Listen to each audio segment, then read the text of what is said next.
Qadrli obunachilar, bugun Aktyorlar kanalida bir mehmonimiz bor. Sizlarga mehmonimizni tanishtirsam, UzAvzor kanalining asoschisi Muhammadjon aka bilan gaplashamiz. Kanalni ko'rmagan bo'lsangiz, UzAvzor deb YouTube'ga qo'yib bersangiz chiqadi, tanishib olasiz. Keling, shu bilan yaqindan tanishamiz. Assalomu alaykum Muhammadjon aka. Yaxshimisiz, charchamayapsizmi? Siz yaxshimisiz? Rahmat. Biz sizni ancha qidirib va nihoyat topdik. Xursandmiz. Yo'qolib qolgan odamlar. Ha. Sizga savollarimiz bor edi. Qanday savol beraman?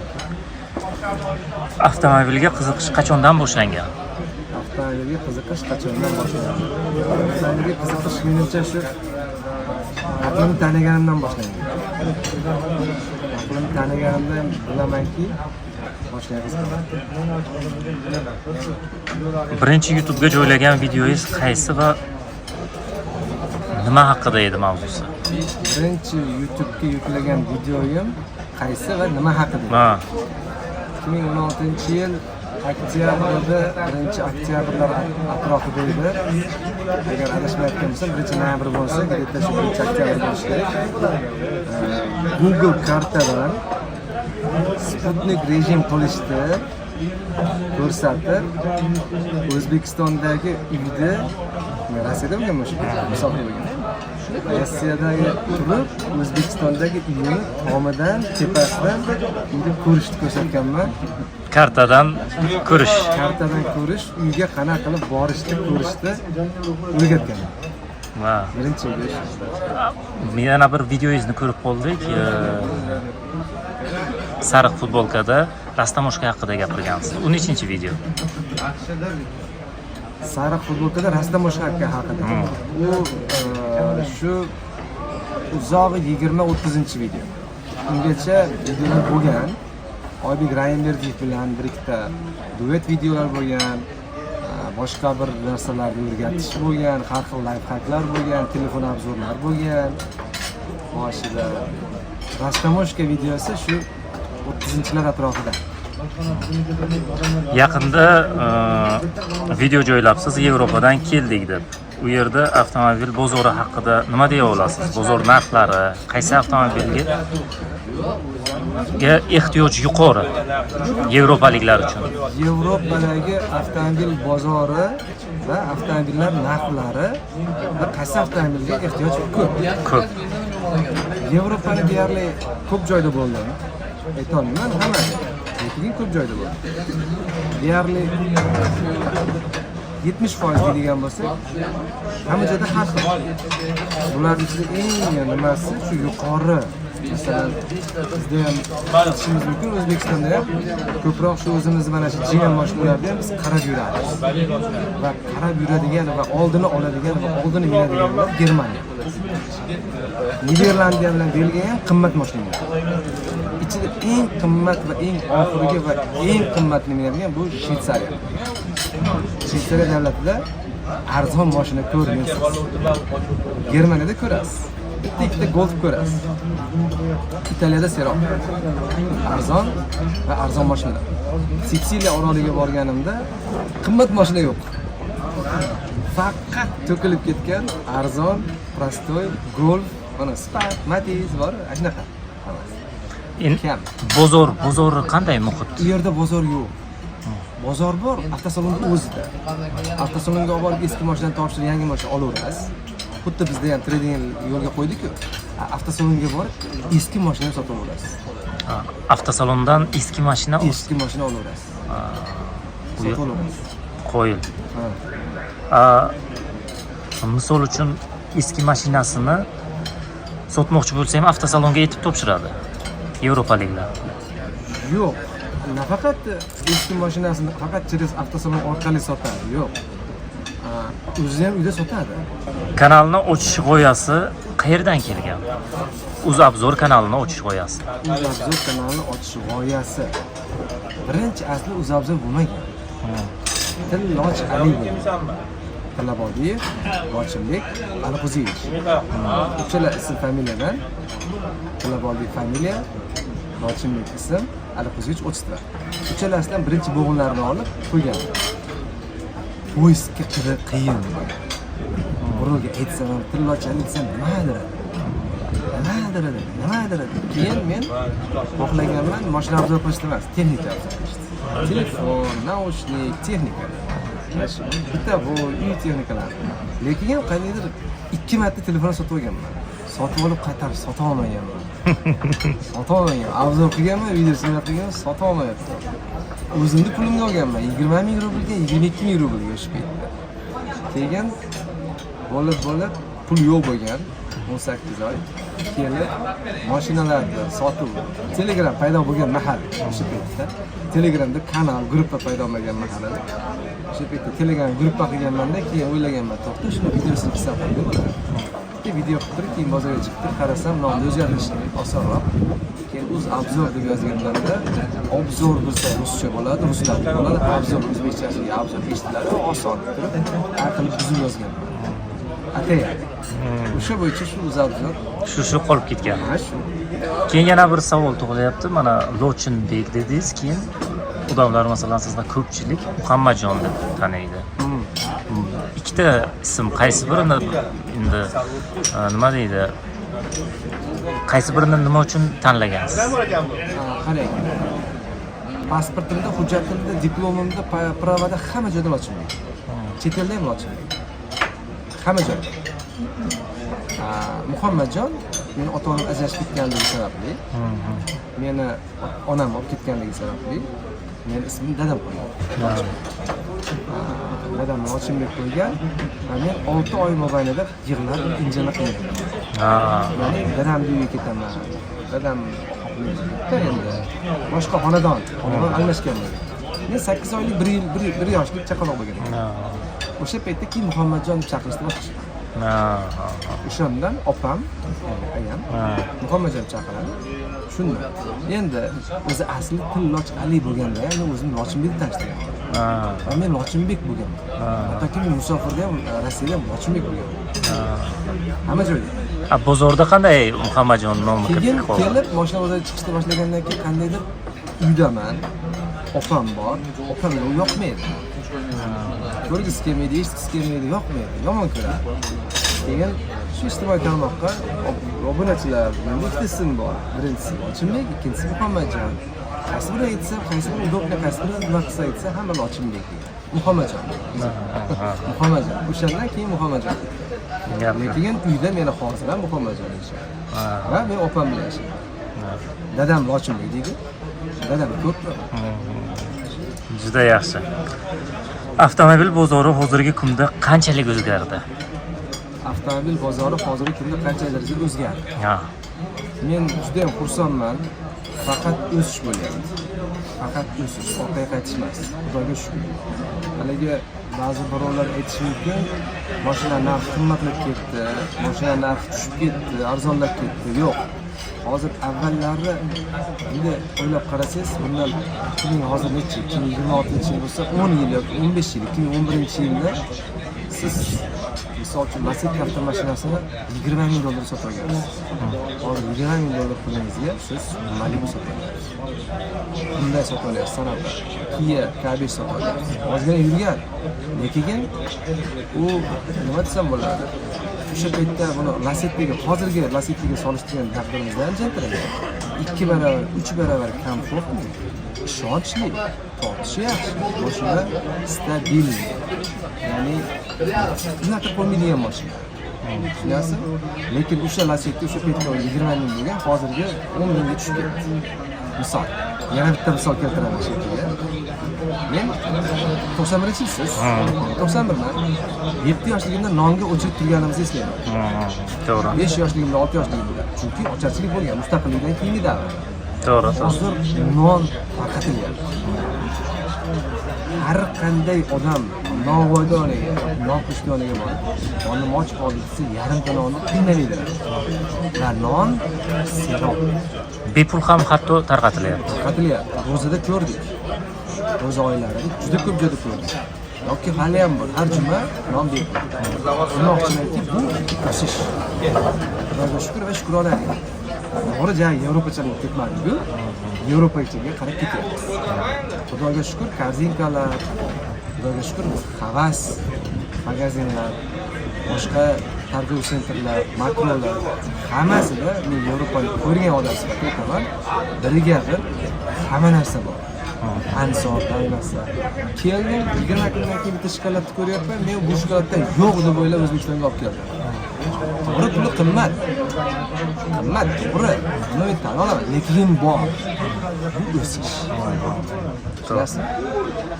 Endi joyda turib qolish bo'lganda hech narsa kirmasligi kerak. Orqaga qaytish bo'lganda siz bilan biz Jiguliga bas qilishga qaytishimiz kerak. Demak, oldinga o'sish bor. O'sish juda ko'p. Avtomobil bozorida ayniqsa o'sdi. Captiva'lar narxi tushib ketgan deymiz. Lekin aslida Captiva minadigan davr keldi. Qalin, baquvvat, og'ir, zo'r mashina. Menga yoqadi. Gap yo'q. Arzon lekin zo'r degan mashina bormi aslida? Arzon lekin zo'r mashina degan mashina bormi aslida? Bor. Xo'sh, misol keltiringchi. Endi arzon lekin zo'r. Biz agar bu savolni boshqacha qilib turib, eng nadojniy mashina desak, eng ishonchli mashina desak, bu O'zbekiston bo'yicha eng ishonchli mashina. Ayniqsa Xitoy hozirgi holatda, hozirgi kunda ham, bugungi kunda ham eng ishonchli mashina bu Lacetti Brusak xizmati. Eng ishonchli Lacetti Brusak xizmati. 1.5 emas, Cobalt 1.5 emas, Captiva ham emas, Malibu ham emas. Eng ishonchli. Lekin eng komfortli, eng zo'r menimcha oilaviy mashina bu Captiva 2.4. 18-chi. Menimcha. Siz tavsiya qiladigan top 3 ta mashina. Men tavsiya qiladigan top 3 ta mashina. O'zimda Spark. Xo'sh. Euro Spark. 19-yil. Yo'q, men tavsiya qilmayman. Yo, endi sizning fikringiz bo'yicha. Meni fikrim bo'yicha Lacetti Brusak. Agar kimda bo'lsa, birinchi qo'l bo'lsa, sotmasin, faqat minsin. Agar birinchi qo'l sotayotgan bo'lsa va kam yurgan bo'lsa, diğer holatda bo'lsa, kim oladigan bo'lsa, olsin. Endi ekonomichli, komfortli, yumshoq, chopar mashina faqat benzinda yuradi.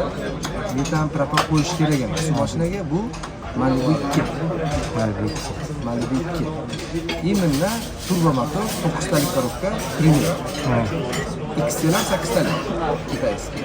9 talik Premier koreyskiy. Endi agar crossover bo'lsa, shu Captiva darodimi? Hozir mana Hyundai nimalar ham yaxshi keladi. Koreyskiy. Hyundailar. Hyundai Santa Fe. Santa Fe MPI motor, 3.5 avion motor bo'lsa, o'sha ham yaxshi mashina. Top 3 taga demak Lacetti, Malibu, Kia, Santa Fe. Balandroq. Santa Fe. Endi bosh через-чур bilan qo'ygan bo'lsa faqat TAF. 602, 503 farqli TAF. O'rta segmentlar uchun-chi? O'rta segmentlar uchun Malibu. Kam расход, uchadi, chopadi, faqat benzinda. Hamma sharoiti bor. Hamma komforti bor. Mashina keng. Malibu 1da orqasi tor. Shuncha Malibu emas. Malibu 1da расход ko'p. Malibu 2 расход kam.